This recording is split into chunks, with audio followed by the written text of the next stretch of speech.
problem that the whole world economy is facing right now.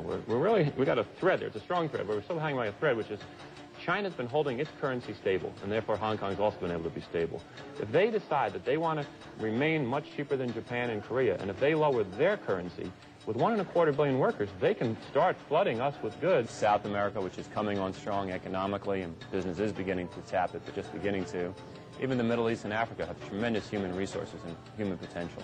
It's a great time because interest rates are at an all-time low. If you want to go get a mortgage, go today. If you want to refinance today.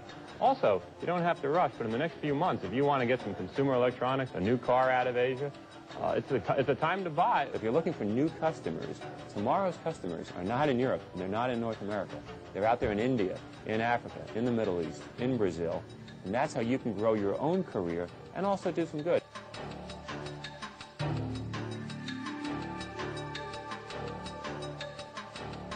How can we win in the new millennium? This is the challenge, and international finance expert Jeff Rosensweig has the answer. We have to embrace the global economy.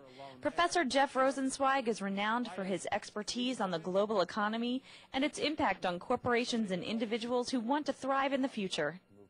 Known for waking up America to the coming global competition, Jeff has appeared nationally on ABC's World News Tonight and Good Morning America, NBC's Today and Nightly News, and often appears live on CNN and CNN International. He has published numerous papers in journals such as the Journal of International Money and Finance, the Journal of Business and Economic Statistics, and Economic Inquiry. And he is the author of Winning the Global Game, a strategy for linking people and profits, which has received rave reviews including accolades from President Jimmy Carter and Bernard Marcus, chairman of the board of the Home Depot. Jeff is an international business and finance professor at Emory University's Goizueta Business School, where he developed and teaches global perspectives, featuring lecturers such as President Jimmy Carter, prime ministers from many nations, as well as CEOs from top global firms.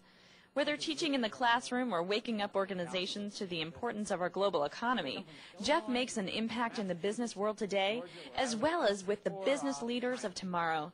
Stay tuned for some clips from one of Jeff's recent presentations. Which is, I want you to think outside the box. People always tell you to think outside the box, and they never can explain how you do that or give you an example. I hope there's an example. If you look at your atlas at home, Siberia is very big. Greenland is big. Antarctica is big. And you might say to your kids, study this atlas. You'll know a lot. You'll be ready to be a leader of business. Not really. This is looking at the world not according to the way it's usually scaled. A place like Netherlands is a logistics hub for Europe. They've got that airport. They've got the port of Rotterdam. They've got trucking coming out from the port of Rotterdam and intermodal. So Netherlands is a very big presence in the world of logistics, of transportation, even though it has very small land mass. Similarly, let's look at the world according to service exports. Singapore is big for the same reason as Netherlands. It's a logistics hub for Southeast Asia. A lot of leasing going on, a lot of people that would probably speak a similar language to you in terms of your knowledge of finance, logistics, distribution. Singapore is a distribution hub. The Indian Ocean and the billion people in India, and then all the business in East Asia, you basically have to go past Singapore in the Straits of Malacca or the Straits of Lombok. Anything from the Indian Ocean to the Pacific has to go right past Singapore. Only 3 million people in Singapore, less than the population of Atlanta. But look how big it is on a world according to service business. And a lot going on in Europe. That's why this introduction of the euro is so important. Right now, Europe really is the center of international business in many ways. Nestle, the world's biggest food company, is headquartered in Switzerland. So it has a big value on the stock market, not because of selling to 7 million people in Switzerland. How much chocolate could they eat or hot cocoa? But because it's global. Then they have banks. What else do they have? Pharmaceuticals. Switzerland has some of the world's largest pharmaceutical and healthcare companies. So keep an eye on those as society ages in your investment portfolios. All right, so that is world according to stock market value.